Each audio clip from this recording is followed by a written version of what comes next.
All right, so this meeting is now officially live streamed. I want to welcome everyone to the first Frederick County delegation meeting during the 90-day legislative session. As you can imagine, we're going to have a very busy session, a lot of county business that needs to be done this year. So the first order of business is the Pledge of Allegiance. See if we can get a flag up here. Perfect. All right, we'll go ahead and get started.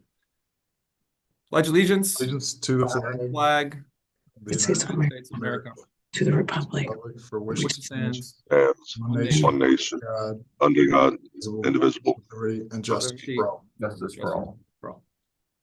All right.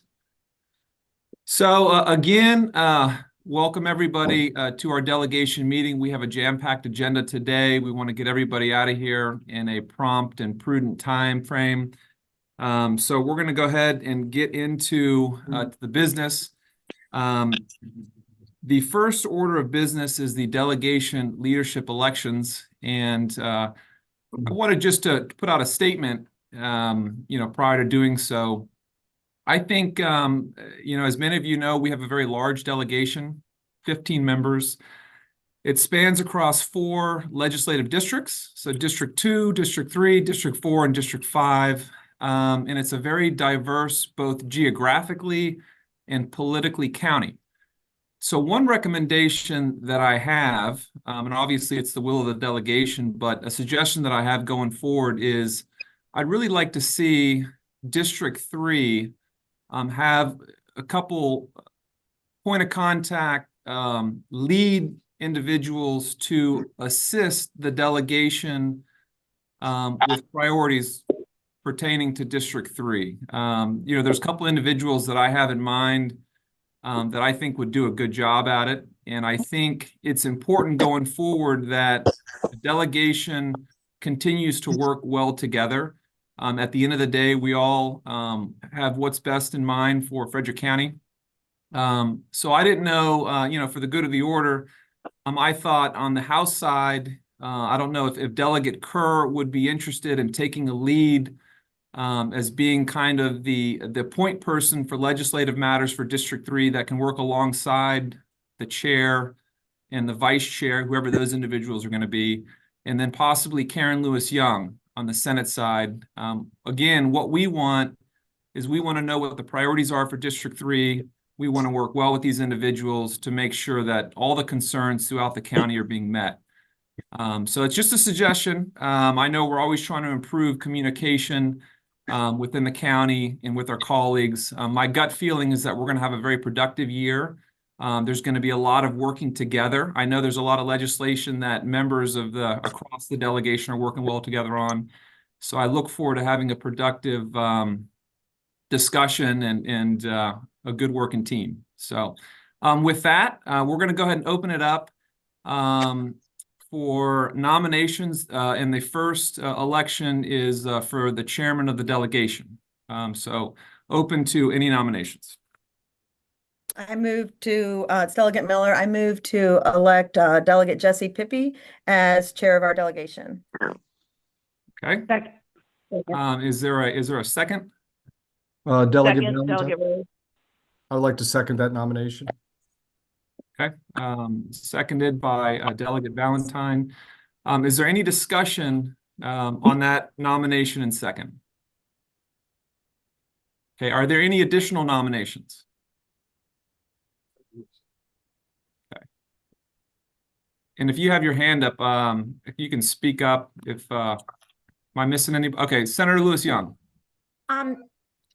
Do we need to take a vote on the recommendation that you just made? I don't think so. I mean, unless anyone has any objection to it.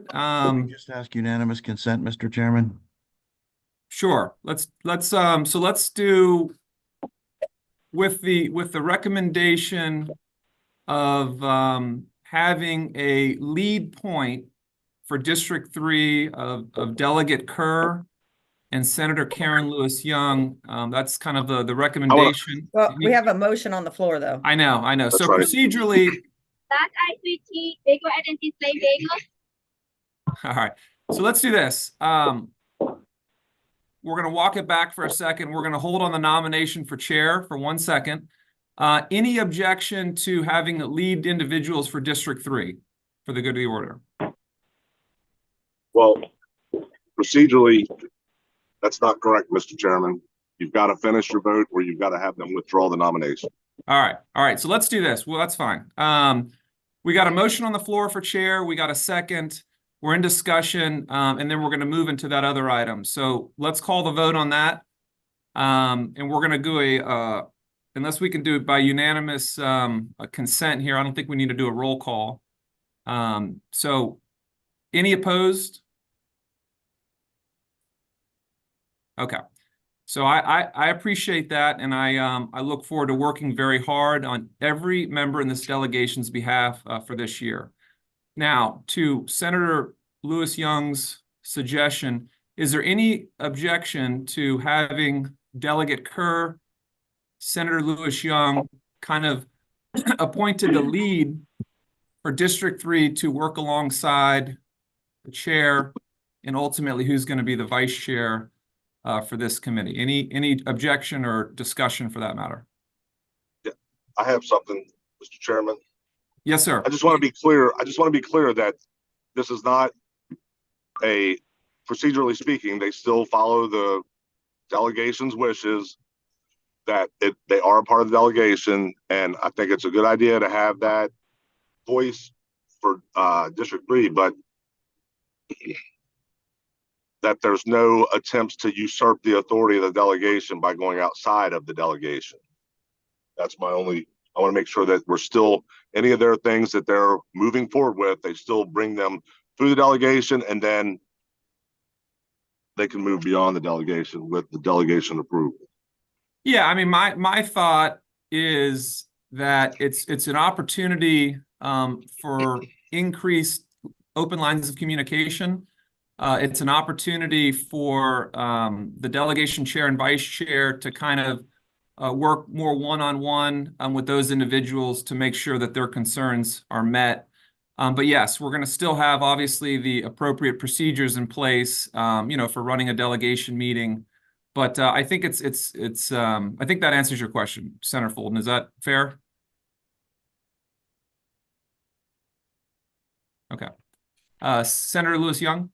Yeah, I thought perhaps I could provide some clarification as to what I see our role would be. As you mentioned, we have a 15-member delegation. We represent some very diverse districts. We have a lot of legislation, and last year we really struggled. So we need a more efficient process. So I see our role as helping to facilitate that legislative process. Now, if a bill never comes to the delegation, clearly, if it's a statewide bill, then we as individuals have choice whether to support it or not.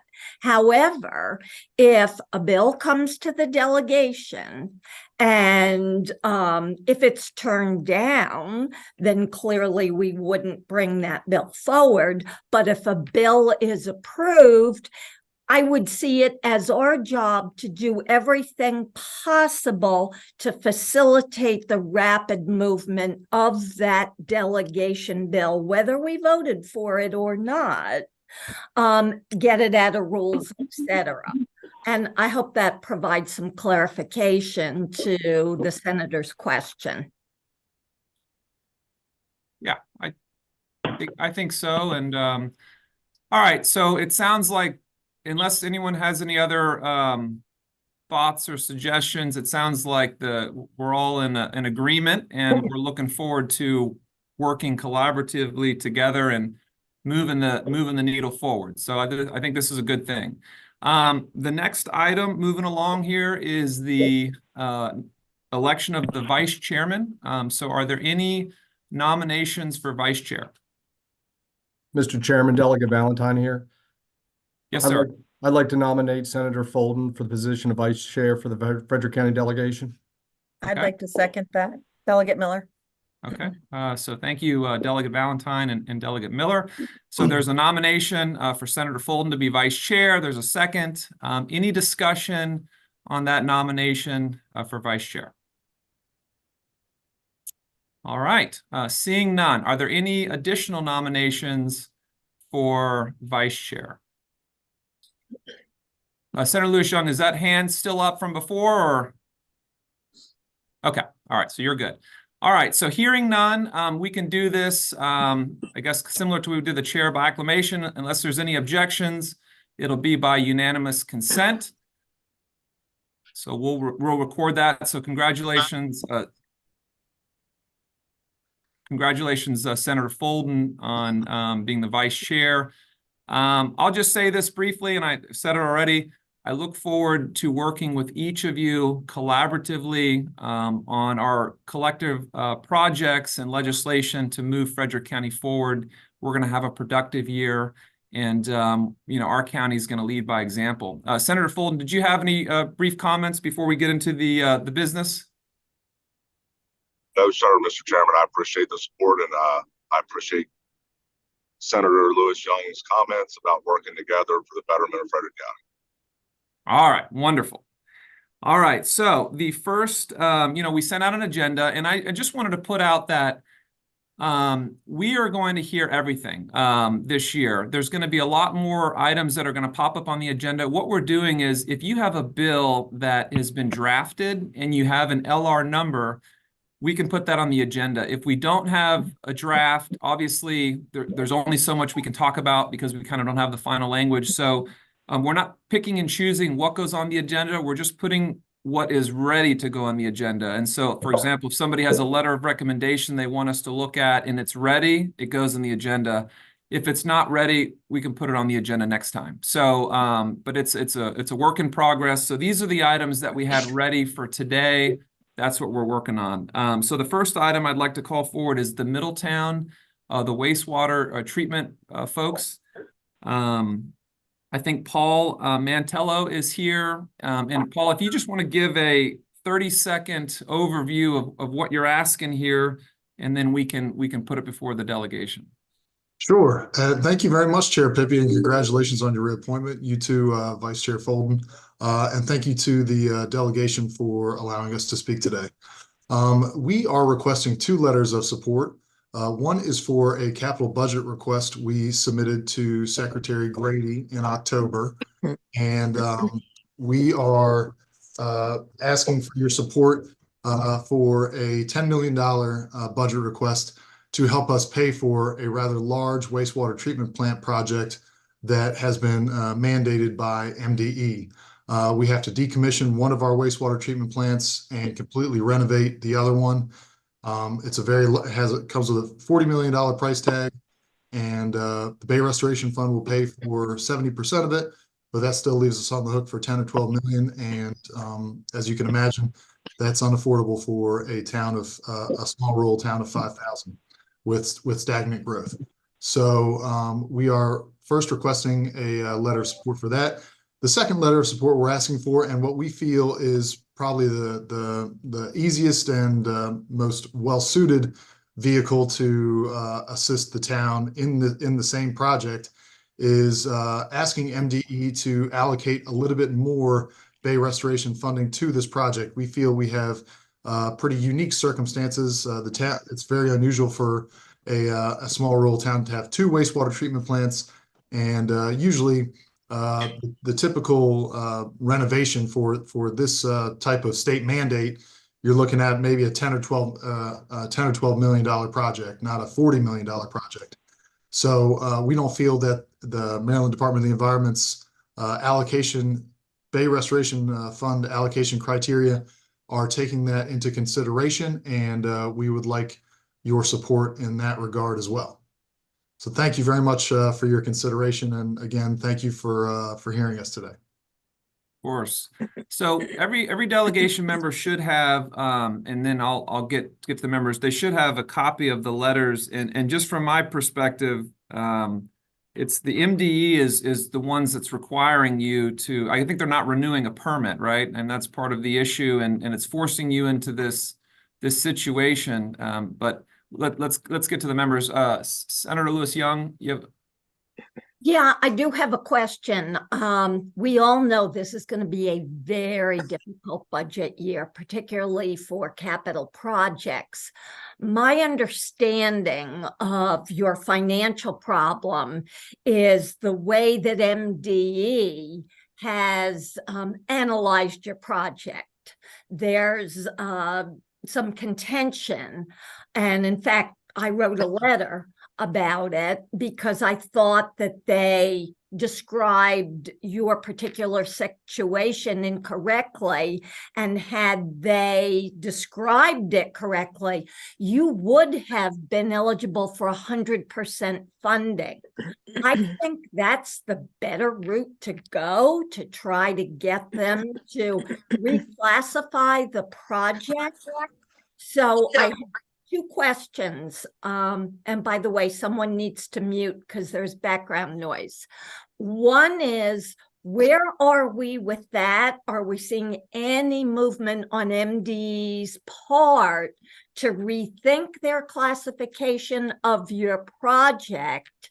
And two, do we need to write a letter to the Attorney General to get an AG opinion on the classification of your project so that, you know, we don't have to give up on that path? So thank you very much, Senator Lewis Young, and we would absolutely appreciate your leadership and guidance on this issue. We have heard from them. They disagree with our stance that this project should be 100% funded. They have a very rigid set of criteria where they evaluate each project, and then they assign percentage Bay Restoration Fund allocations to each component of the project. And it all has to do with how directly related it is to enhanced nutrient removal technology and the enhanced nutrient removal process. And, you know, our contention is we are going to be completing this entire project under a state mandate and to achieve enhanced nutrient removal. So we feel the entire project merits 100% funding. They disagree, and they have told us in meetings and in letters that they disagree. So, you know, whether or not a letter to the AG is worth merit, that I honestly, again, I would say we would follow your leadership and guidance on that. Okay. Delegate Miller.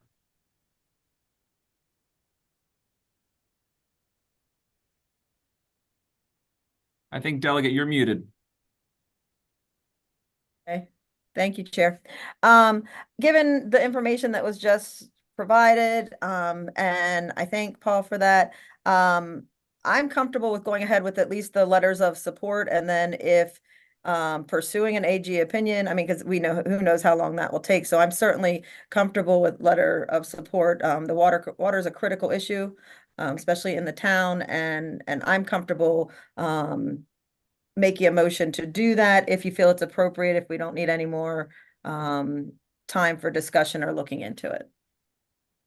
All right, so there's a motion to approve the letter support for the project. Is there a second?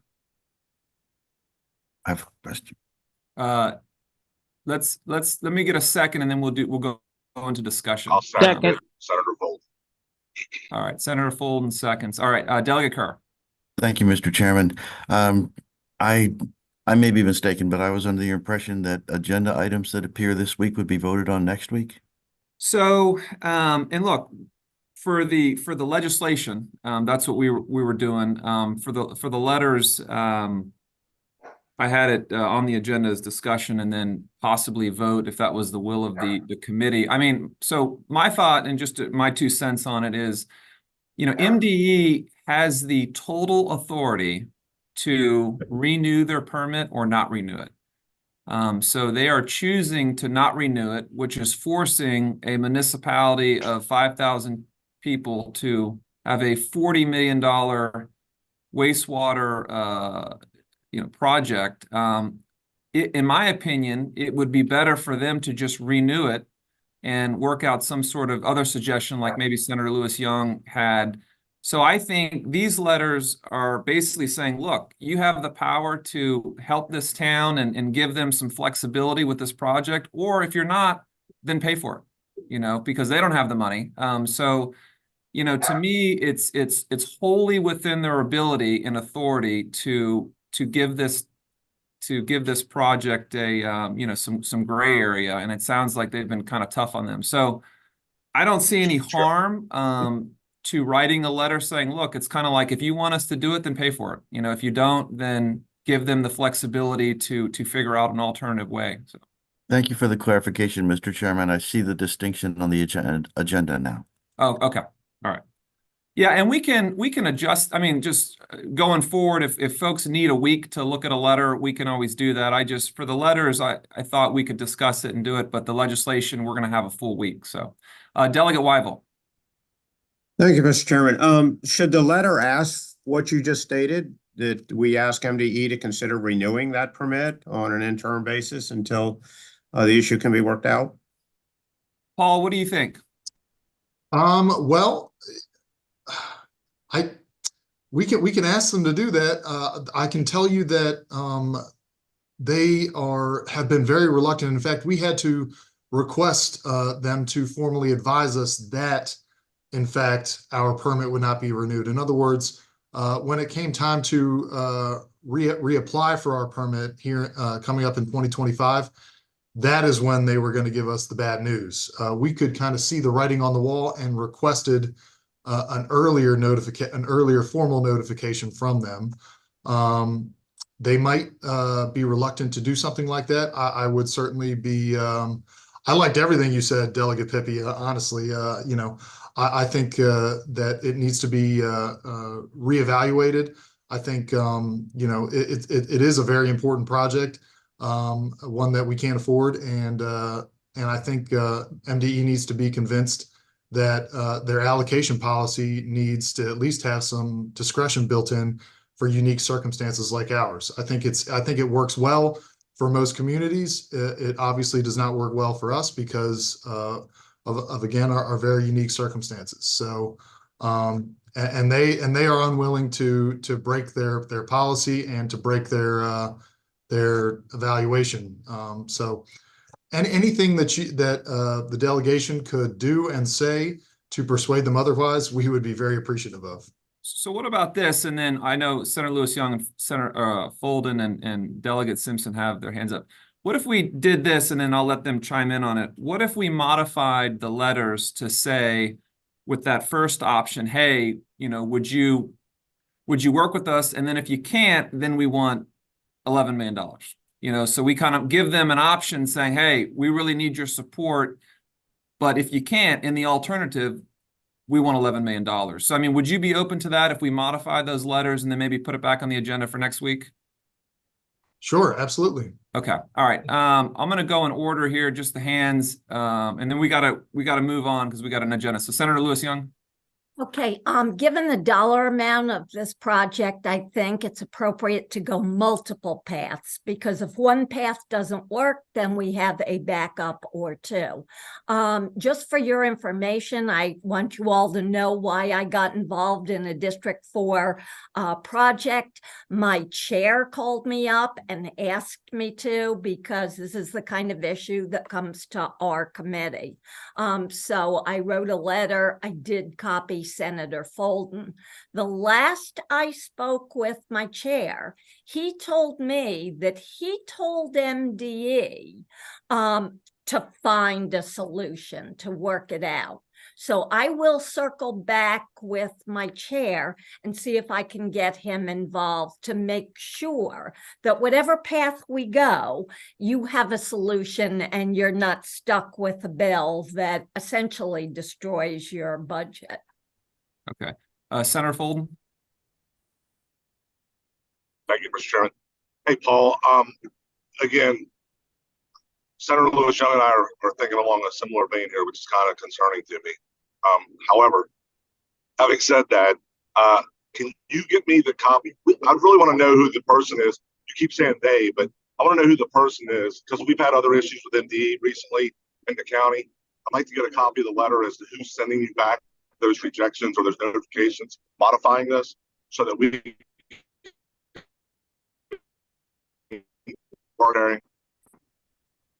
I'm sorry, Senator, you broke up there a little bit. Can you get me a copy of the letter that of who is sending you these notifications? You've said a couple times about, they keep saying this or they keep saying that. I want to know who it is that's actually signing those letters to you saying that this is the way that you have to move forward under the design or under the authority of the MDE, because we've had recent issues with MDE in Frederick County that we had to go and address. And this is just another one that we may have to go straight to the secretary to address this. Absolutely. I will send you all the correspondence we've had between us and MDE and with other elected officials, and that would be great. Yep. Thank you. Delegate Simpson. I definitely fully support having the letter reflect multiple approaches, because I think that's a great idea. I just have one comment in our agenda. Can we space out, like, if we've already approved a bill last year and it's coming back up, can we just go ahead with separating them out so that those things we can approve in a one-time meeting, and then the ones that haven't been introduced, then we vote on the next time? Does that make sense? Yeah, we're gonna rocket ship through those for sure. Yeah, that's what I'm. All right. And I don't see why it should wait if we've Yeah. already voted on it last year I or got stood you. in the hallway and talked about it, Yep, at length. I got you. Delegate Miller. Yeah, so we still have a motion on the floor with I a know, second, I know. so we shouldn't actually be talking about other business, and Yep. we should finish this. So, but I am actually going to then withdraw the motion until we can make the adjustments to the letter. I do think that's a great idea until next week, or if we find out any further information in between. But yes, right. and I would also like the information sent to the rest of the delegation as well. All right, so Paul, this is what we're gonna do in the essence of time Wait, here. Holden has to second. Be okay with that? No, you can withdraw it. So Paul, send everybody, or you can send it to myself and Senator Fulton, the correspondence you've had with MDE. We're gonna redraft that letter, and then we're gonna let Senator Karen Lewis Young, Senator Fulton, and everybody look at it beforehand, and then we'll do a quick vote the next time and get it done. But I think that's a good approach, and that sounds like that's the will of the committee. So are you good with that? Absolutely. I'll get that to you ASAP. All right, and we'll expedite it. So Andrew will be in contact, and we'll get it done. So we appreciate you being here. We love Middletown. Thanks for your service, and we'll talk to you soon. Thank you very much for all your support. Okay. All right. So the next item on the agenda is the Maryland Tech Council. So hopefully, former delegate and former secretary Kelly Schultz is here. I am, Delegate, Mr. Chairman. Thank you so much for having me today. Good morning. Good morning, and congratulations to the leadership of the delegation. It's great to see some familiar faces and some new faces to the delegation. Wow, you guys have a big room for the delegation now, so that's kind of fun. So for the record, I am Kelly Schultz, CEO of the Maryland Tech Council. We are housed in downtown Frederick, and we have a specific request for the delegation. I am also a Frederick resident, live at 6773 Balmoral Ridge. So I wanted to present to you today, and Delegate Pippi, I wanted to thank your staff for getting me on the agenda so quickly. I believe that there has been a letter of support that has been circulated to the membership. I also sent some background information to your staff this morning. Been on the road all week long, so that information, that backup is there for everybody to review. Our request is a letter of support to the governor to provide funding for our project at the Maryland Tech Council. It's called BioHub Maryland. And BioHub Maryland is a program within the Maryland Tech Council that aims to provide entry-level workforce development training to biopharmaceutical manufacturing, gene cell therapy manufacturing, similar to what AstraZeneca and Kite are doing in Frederick right now. I do consider this a workforce development program, but I also consider it an economic development program as well. Maryland, in my opinion, needs to be able to move forward to attract and retain those businesses that we have in those industries that have the greatest opportunity for economic growth. We've all seen the reports that have come out about a stagnant GDP and attraction of new businesses and revenue tax dollars to the state as the ultimate endpoint for that. So our request is for the state to help us get that training up and running so that we can provide that, that amenity to entry-level, diverse individuals who are looking for either a career change or to get involved in an industry that really does create the most well-paying jobs in the state. The average job is $128,000, well above the average pay of Marylanders and especially those in Frederick County. We have done a pilot program with Platoon 22, which I know all of you are very familiar with, being able to get returning veterans, military to civilian life, and we have some great success and job offers for those veterans that are now going into that workforce. We also have an agreement with Hood College. I see Helen Profiter here on the screen as well, where they have very graciously and put ourselves into an MOU together so that we can utilize their facilities as needed to train individuals in Frederick. And the hope is to utilize our globally recognized curriculum that was procured from an organization in Ireland that has these standards that all of our businesses in Frederick, Montgomery County, and Baltimore, the real highlights of the biotech industry in the state of Maryland. So I very humbly ask for your support for this as we continue to create not only additional economic growth throughout the state, but specifically in our 270 corridor region so that we can expand as an asset to those businesses that are looking to be here in the state. So thank you very much and happy to answer any questions. Wonderful.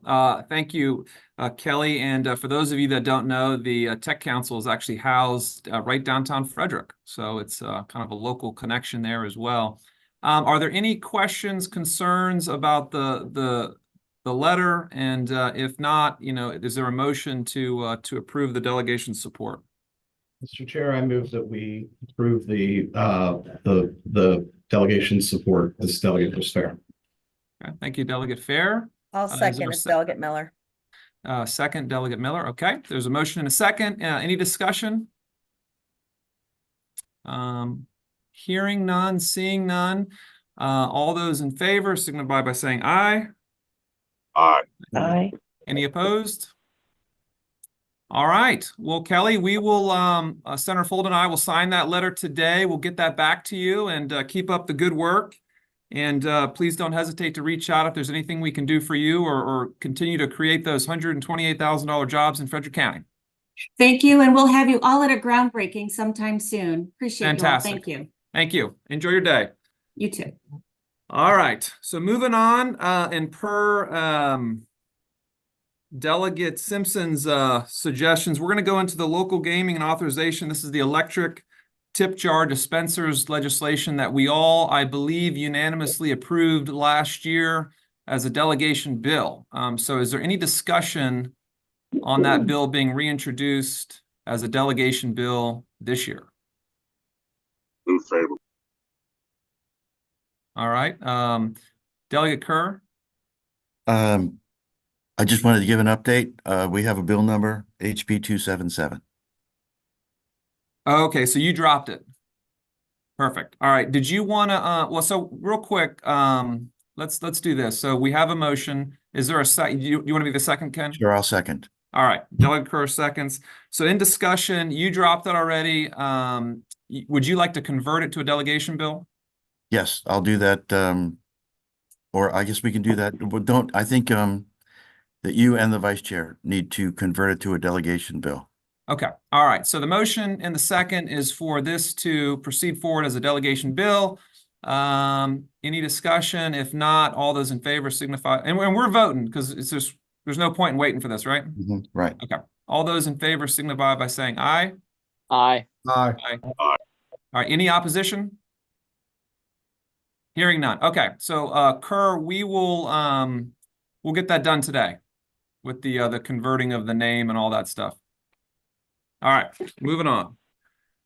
The next item is the manufacturer's limited beer, wine, and liquor permit. This is probably going to be just a discussion today because I think we've got to work out a couple tweaks here. But I'm just going to give the overview on this very briefly, and then we can open it up. So, Frederick County is home to the most wineries, breweries, distilleries, meaderies in the state. We have what are called tap rooms that are connected to these breweries and distilleries. And if you're not familiar, these are the places that you can go and you can have a beer or a mixed drink, but we're home to the most of them. They've run into some issues in the last year. Make a long story short, the Alcohol Commission has been permitting them to have private events at these locations. So you picture a brewery that has a nice big room connected to it. In some cases, they've rented this room out for like a wedding. Well, to have this room, to have this business model takes a lot of money, a lot of time. You know, they're renting these places out to third parties. Well, now the Alcohol Commission has said you can no longer do that. So what we're trying to create with this bill is to give these establishments an opportunity to have a private event where they could request from the liquor board, let's say, hey, next Saturday, we'd like to close down this area of our establishment so that we can host a wedding there where like a promoter can come in and bring different alcohol or whatnot, but it would essentially be a private event. But we have to create that in law. And we're still working on a lot of the language, but that is the gist of this bill, is to give the liquor board an option to offer a permit to these tap rooms so that they can have these private events. So let's open it up. Does anyone have any questions or concerns about this legislation? All right, Delegate Kerr. Thank you, Mr. Chairman. I just wanted to emphasize that the sticking point here is bringing in alcohol that was not produced on premises. So this would be essentially a caterer going out, buying alcohol from a Maryland liquor distributor, beer and wine distributor, bringing it into the establishment in order to serve to the guests of the parties who have rented the room. That's where we run afoul of their existing liquor license, and that's what we're attempting to fix. Yeah. Does anyone have any concern with the concept that we're trying to do? You know, from the delegation members? Okay. So on my end, I've got to work with the liquor board. We want to make sure that the language is exactly what they want. And then I'm going to work with the bill drafters related to economic matters to make sure that the language is appropriate. The goal is to have this on next week's agenda so that we can vote on it. But if you guys have any concerns about it, just reach out to our office. And then obviously we can work those out. But that's that. So we're going to move on. And I don't know if Dawn Sugars, are you around? I'm here. You're here. All right. Are you good with the approach here? We're going to discuss it a little further, make sure that everyone's good with the language and get it on next week's agenda. Yes, and I think we will be ready for a vote next week after reviewing a lot of the breakdown of the details to make sure something wasn't excluded from the bill drafter, and we read through that and we're good. Okay. So next week would be appropriate. I feel it would be appropriate to vote for it. Okay. All right. Well, then that's what we'll do. We want to make sure everybody's good. So, all right. Moving on. So the next bill, I believe this is something that Senator Lewis Young kind of brought forward for the delegation. This is the Truancy Reduction Pilot Program. Senator Young, do you want to kind of just give a brief overview of this, since this is kind of your initiative, and then we can open it up if you have somebody here on your behalf? I do, and actually, I'll give credit where credit is due. Joni Brubaker Raymond brought this to my attention. This is a program that has existed in Maryland since 2001, and in fact, we codified it into law in 2004. So right now, it's being utilized throughout the state, predominantly in counties on the eastern part of our state. Of course, it is a program to do exactly what the title suggests, reduce truancy. It's a 4-phase, 6 to 9 month program that engages young people with a variety of help, as well as their families, so that they can better appreciate the importance of attending school, because school is required if you're under the age of 18. So what is considered truancy, unlawful absences of 8 days in a quarter, 15 in a semester, 20 in a school year. So all this bill will really do is take an existing program that's had significant success and officially allow us to do it in Frederick County. I actually went to a hearing myself, and I was just incredibly impressed by the support that this young woman had. There were school teachers and counselors and administrators all cheering her on and giving her positive reinforcement and offering her help. And, we all know about some of the challenges our young people are experiencing today, particularly since the pandemic. And I can't say enough positive things about this program, but as I mentioned, we have Joni here to add some technical information or to answer your questions. Thank you so much, Senator. I'm really excited about this program. When I started as a magistrate about 7.5 years ago, I knew this was something I was really interested in doing. And then now presiding over juvenile delinquency for the past 7.5 years, I've seen that a lot of these youth, by the time they reach us, they have been disengaged from school for many years. Attendance is a problem in general. It's gotten worse since the pandemic, as everyone knows. But I find that this is really a critical part of trying to keep this youth out of the juvenile delinquency system. Ultimately is going to save us money in the long run if we're not having to offer them services at that point. So the point of this is to get to these families early. That there are truancy and educational disengagement that occurs for a number of reasons. It can be mental health, it could be substance issues in a family, it could be youth that are unhoused, a whole family that's unhoused.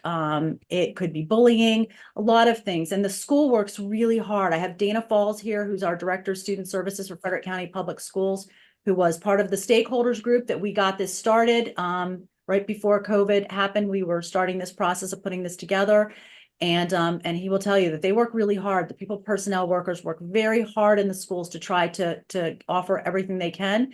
But if kids just aren't coming and families are not cooperating, there's really nothing that they're able to do. And the only tool in the toolbox that the state's attorney's office has is to bring truancy charges against a parent. And I will tell you that is not effective. It's not getting them back in the school system. So I'm so excited about this. We've been up and operational now for 2 school years. It is a fabulous program, but I will tell you, Dana Falls is pulling money out of his own pocket to get incentives for these kids. And it's not paying kids to go to school. It's giving them incentives and things that will help them re-engage, because once we can get them back in the schools, the school can be that support for kids. This is so incredibly important. We've tried to get the statewide bill passed for the past 2 years. It's not been successful for a variety of reasons. We get it through one side and not the other. So I decided this council has been holding it together on a shoestring, and we were going to have a local bill. And Senator Lewis Young was kind enough to say, I will take that ball and run with it to get this introduced. So I've got a variety of people available to answer questions on kind of short notice. I have Laura Wilt, who's from the state's attorney's office, Dana Falls, who is Director of Student Services for Frederick County Public Schools, Gray Barton, who can tell you, he runs these problem-solving courts for the state. He's with the Administrative Office of the Courts, and he is in charge with respect to that. He has been down testifying on behalf of this bill. Dana Falls has as well. Got Kendall Timmons, who is the kind of the person that runs it for one of the different circuits. As Senator Lewis Young said, it is operational in a number of places already in the state. Let's see, who else do I have on here? I have Kelly O'Connor, who is from Government Relations for the Judiciary, who's also on here. Let's see, is there anybody else that I've got on here that's here on this? I'm just trying to look through all the names I've got. I think that's everybody that I have on here. There were more that were willing to come. Maria Herrera was willing but unable to attend today. She's from the Spanish-speaking community of Maryland, because there is a large Spanish-speaking community, obviously, in Frederick County. And we have sometimes the youth can speak English, but the parents don't. And that's a big barrier sometimes to getting them engaged and getting them on board for getting kids in school. So she's a partner at the table as well. The Boys and Girls Club, no one's here from that, but they are a new partner with us. The health department, Jay Hessler is involved from there. Lynn Davis, who works on the mental health side. So we've got a host of people that are already doing this. So I'm happy. I've got all these folks that are on, their cameras are on, they are willing to answer any questions you guys may have. I already see hands up. So we're happy to take any questions you may have about this. So thank you, Ms. Raymond. And it sounds like you've rolled very deep this morning with the crew. So I just had one point of clarification, and hopefully this is for the good of the order and for the delegation members. So this legislation proposal is very short. It's a one-sentence thing, and it basically says that there would be a pilot program. And so can you just elaborate very briefly on what would a pilot program look like? Because a pilot program is much different than a permanent mandate, or things of that nature.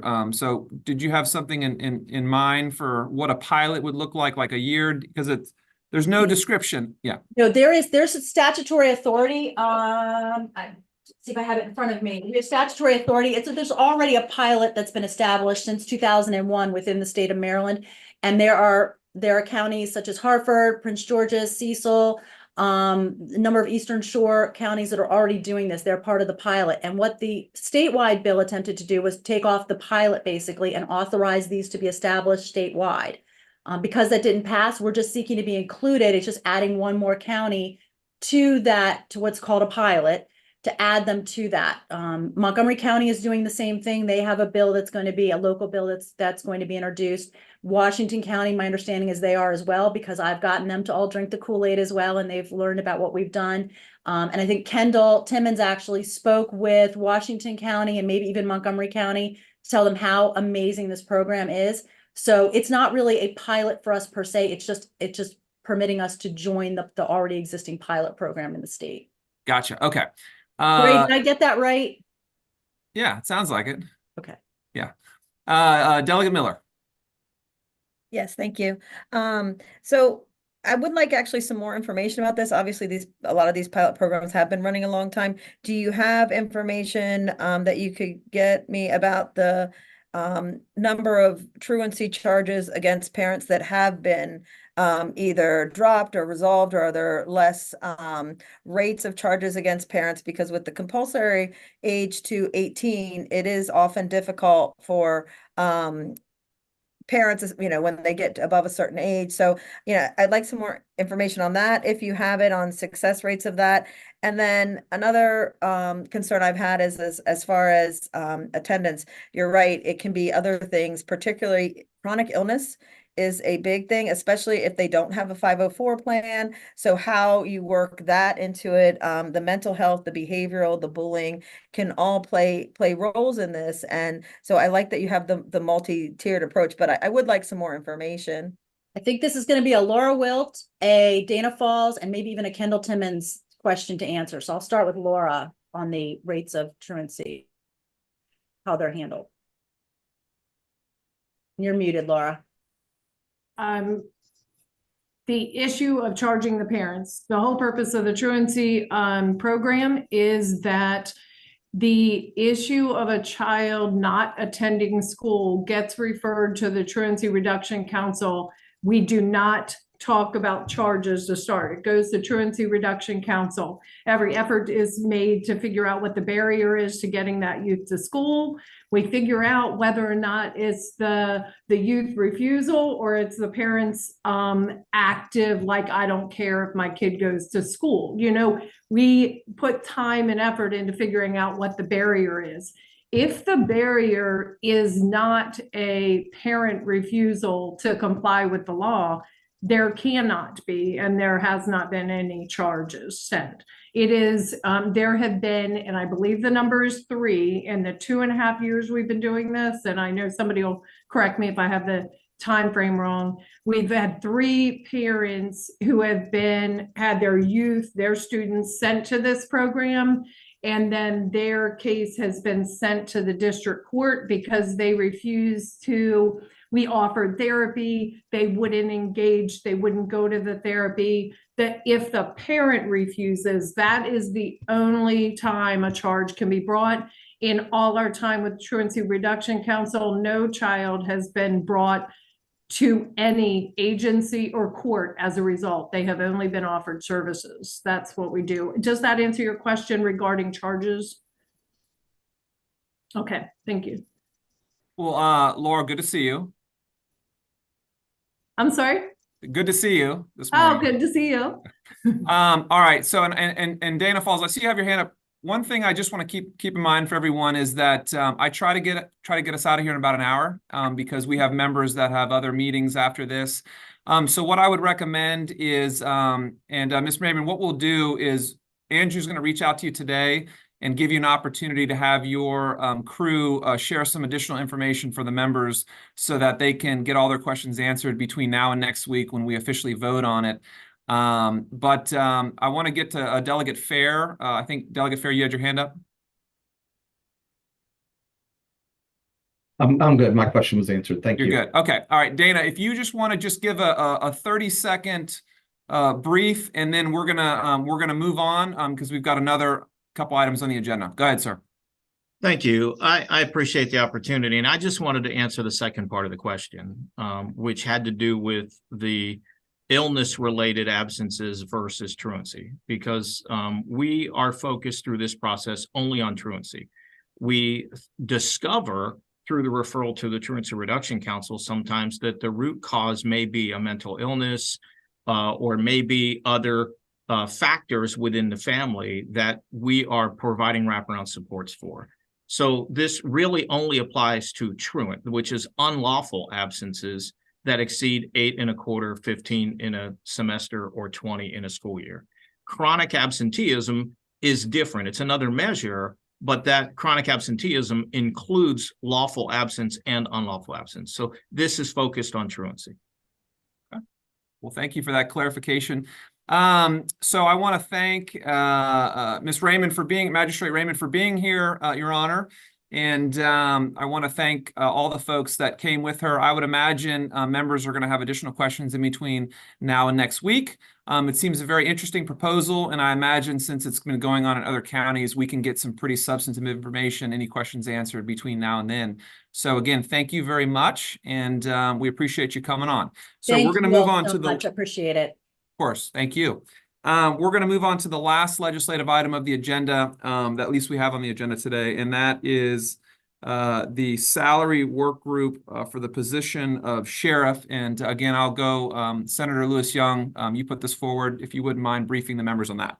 Yes, and I do want to thank Mr. Falls for differentiating between an unlawful absence and a lawful absence. That was critical to responding to Delegate Miller. So, Sheriff's Salary Work Group. This will be our third attempt to address the sheriff's salary problem. I think we're all agreed that we need an adjustment to the sheriff's salary. Where there has been a lot of debate is what is that methodology to achieve that? So I want to give a little bit of history. The first attempt, a proposal was brought forward by former Senator Huff.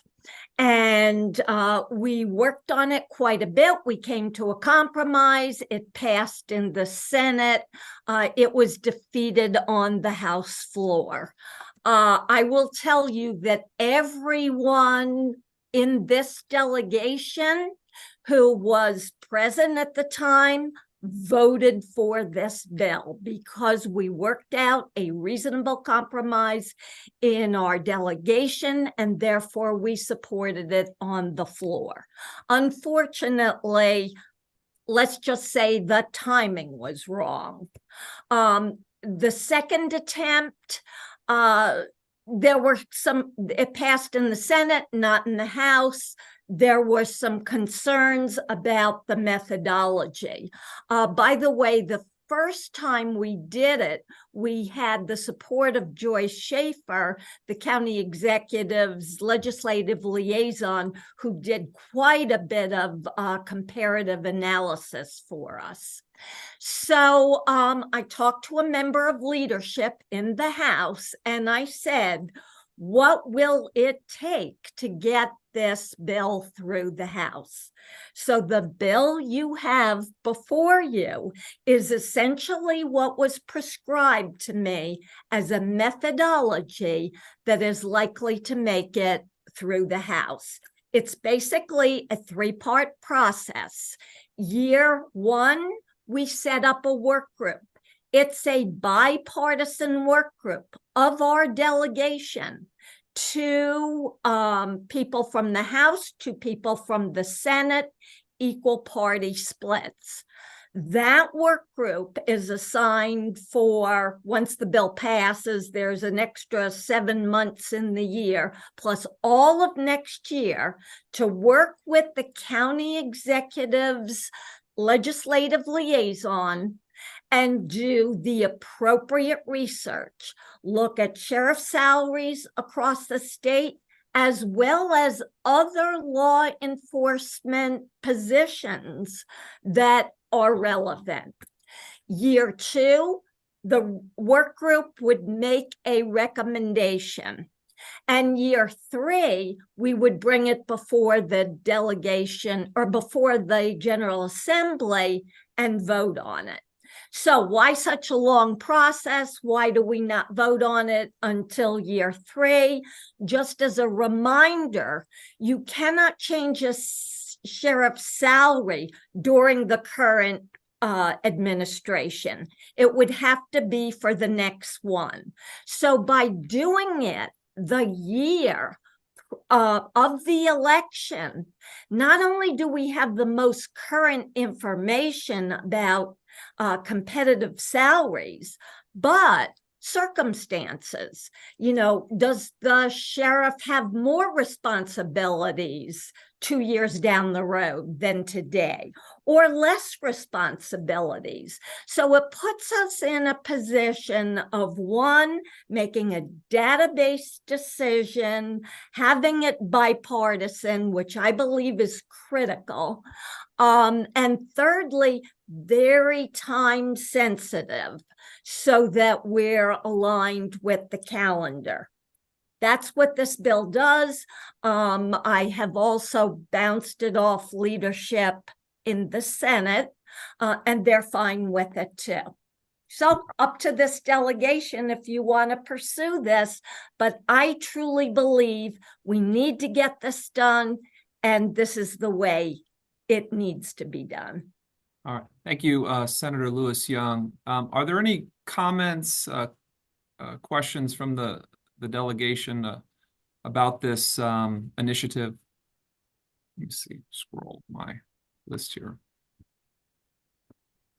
All right, I'm not seeing any, you know, the only thing I would say is I agree in the sense that, you know, that position needs to be adjusted. The salary for that position needs to be adjusted. And, you know, constitutionally, constitutional positions such as state's attorney, sheriff, clerk of the court, register of wills, these positions cannot get an increase during a term. So, you know, you're kind of limited to when that can kick in, and because we're now in a midterm. So looks like Senator Folden just put his hand up. Go ahead, sir. Thank you, Mr. Chairman. So I appreciate Senators efforts in bringing this forward. I just have concerns when we're talking about a 3-year process, because that would put us, that the pay increase would go not in 3 years, it would be in 7, because that would put us behind, for one. The second thing I have a concern about is I love how we always love to talk about bipartisanship, when it was very partisan when the original passed delegation measure a few years ago, when I wasn't in either chamber, was killed by one partisan group over another. And then the third thing is the makeup of the board, of the composition. We have a 2 and 2, if I understand the bill correctly, 2 and 2 for one from each chamber, and that's an even number. So if we come to a breakdown of the consensus, what's the tiebreaker? I think it should be 2 from the House, or 2 from the Senate, and then it should be 3 from the House, and that would allow us to have at least a tiebreaker for the vote, and that would be consistent with our delegation breakdown. That would be my recommendation and concerns. Thank you. Okay. I'll come back to you, Senator Lewis. Real quick, any other concerns from any other members about it? And we're gonna work through this week with the goal of having it for next week. But I recommend for any legislation that comes before the delegation, you have an opportunity to speak with the members in between. You can walk over to the Senate lounge, which is much nicer than the House lounge, and talk with Senator Lewis Young about the proposal as well. Senator Lewis, did you just have a brief comment for Senator Folden? Or are you good? Yeah, I do want to respond to his questions, his issues. Number one is this legislation would go on the floor in 2026. That's an election year. And so whoever is elected sheriff in 2026, this goes into effect on January 1st. So it will affect the next administration. Number two, as I mentioned before, the first attempt, everyone in this delegation that was here then voted for this on the floor. I can't speak for my colleagues. I can only speak for this delegation, that we held the commitment that we made to this delegation. But I do believe if we follow the recommendation of leadership in the House, we stand a better chance of history not repeating itself. And the third thing, I'll run by your recommendation to the individual in the House I worked with and see what they think about that. All right, great. And then you can follow up with Senator Folden. We appreciate that. And look, I think if we all agree that, and Delegate Weibel, I see you, I think if we all agree that that position's salary should be increased, I think that's a start. And then we just need to put the things in place to make sure that occurs. And I don't want to, relive the last 3 years of this process, for obvious reasons. So Delegate Weibel. Yeah, just an FYI, Washington County kind of went through this a few years back, I think when I was on the Board of County Commissioners, and we ended up setting up a salary study commission to set the salaries for all the positions that weren't tied statutorily to state law. I don't know if you want to consider something like that rather than just, or do you want to just confine it to the sheriff's salary? But ours was set up. It's not made up of elected officials. It's folks from the community, and they do a similar review of all what salaries are around the state and local, and come up with recommendations to the commissioners, in case your case would be the council, and then they either accept or reject them and move that forward then to the delegation. It seems to work pretty smoothly. And it's not that long of a process. It's maybe a 6-month process or so. Okay. Yeah, that's a great process. The county does it. Most municipalities do it. However, the sheriff is a state employee, not a county employee. All right. Well, so Delegate Weibel, maybe I can get that information from you, and we can also kind of put that in the pot just as a reference or a resource to check out. But we appreciate that input as well. Any other comments or questions for the good of the order on this legislative initiative? All right, hearing none, we'll follow up with you on that, Senator Lewis Young. So that covers what was the meat and potatoes of the agenda today. And let me be clear, there's a lot of other stuff that we're going to have to address, whether it's funding for, let's say, Brunswick High School, whether it's sidewalks in Liberty Town. There's going to be more stuff coming before this delegation. What we're trying to incorporate is, for example, we have a CTP that the delegation weighs in on, transportation priorities, and whether those projects may fall in that, because ultimately we do write a letter of support for those projects. And then for education, there's a couple different vehicles for showing our support for various education projects. So, if you were not on the agenda today, it wasn't for any other reason other than we're trying to figure out the best way to move those projects forward. And we look forward to continuing working with those stakeholders. So the last thing is for public and member comments. I'm going to start with the public. If you have a very brief comment or suggestion for the delegation on how we can better serve you, feel free to raise your hand for the folks that are in the meeting. And forgive me, I have to scroll down here. Okay. Can't you see anyone? We're good. Okay. Well, that must mean we're doing okay then. Any closing comments from the delegation? Not seeing any. All right. We'll go ahead and entertain a motion to adjourn. So moved, Delegate All Miller. right. Delegate Miller, Second. motion. Second from someone. Reedy. Reedy. All right, Reedy. Motion and seconded. All those in favor? All right. You guys have a great final day here this week. Enjoy the weekend with family, and we'll get back to it on Monday. Thank you.